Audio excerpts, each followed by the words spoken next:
नमस्कार,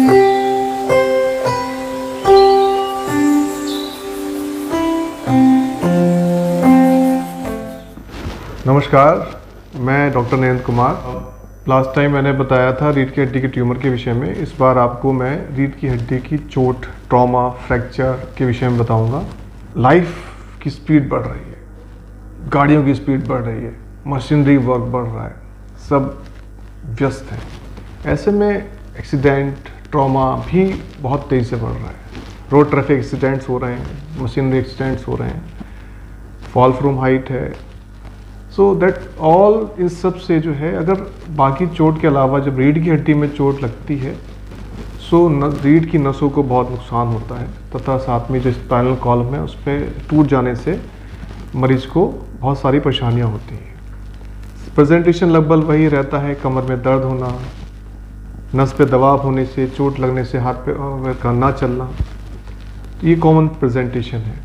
पैरालिसिस, पैरापरेसिस, पैराप्लीजिया, क्वाड्रिप्लीजिया, क्वाड्रिपरेसिस, इस तरह से मरीज प्रेजेंट कर सकता है। रीढ़ की हड्डी के ट्रॉमा के लिए एमआरआई मोस्ट इम्पोर्टेंट इन्वेस्टिगेशन है और उसको ज़रूर कराएं।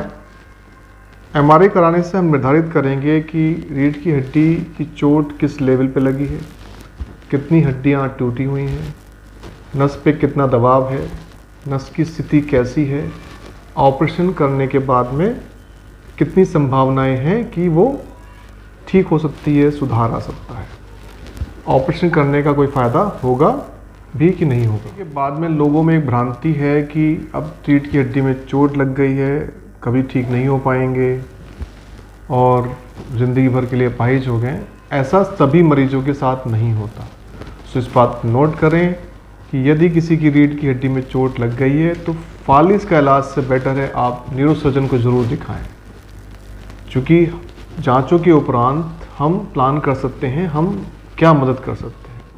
आजकल रीढ़ की हड्डी अगर माइनर सी टूटी हुई है तो दवाइयों से ही ट्रीटमेंट चलता है, ऑपरेशन की ज़रूरत नहीं होती है।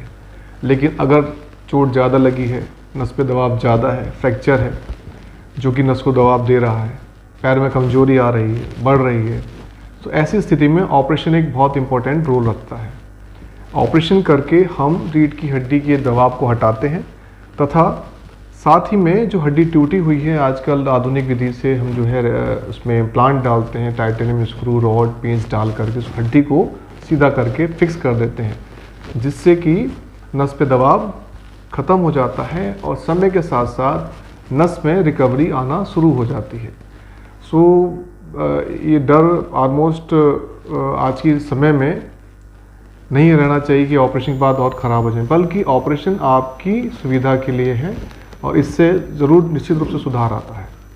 सभी मरीजों में नहीं आता मानते हैं, लेकिन जिनमें अगर हम नहीं करेंगे कुछ भी तो निश्चित रूप से उसमें कुछ नहीं होने जा रहा है। बट अगर ऑपरेशन करते हैं, दबाव हटाते हैं तो उससे काफ़ी सुधार आता है। एक और छोटी सी और बात बताना चाहूँगा, रीढ़ की हड्डी के ट्रॉमा किसी में भी सस्पेक्ट करते हैं, मतलब स्पाइनल ट्रॉमा है, तो एक बहुत इंपॉर्टेंट चीज़ है कि आप मरीज़ को तुरंत उठा के लेके ना भागें।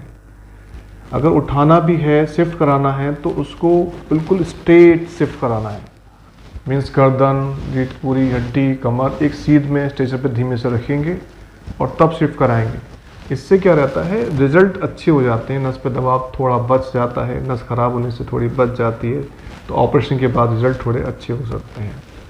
होता क्या है, ट्रॉमा लगा, हाथ पे चलाने पर गोदी में उठाया और चल दिए, इससे जो है इंजरी स्पाइन की बढ़ सकती है। कोशिश करें transport as soon as possible करें to the tertiary care centre और फिर जो है आपका जो भी ट्रीटमेंट किया जाएगा। अगर ऑपरेशन की सलाह दी जाती है तुरंत माने, क्योंकि जो भी सलाह दी जाएगी आपको बेस्ट होगी। सो विद दिस मैं उम्मीद करता हूँ कि रीढ़ की हड्डी के ट्रॉमा को मैनेज करने में निश्चित रूप से ये समाज को, सोसाइटी को ज़रूर हेल्प करेगा, आपके किसी न किसी काम ज़रूर आएगा।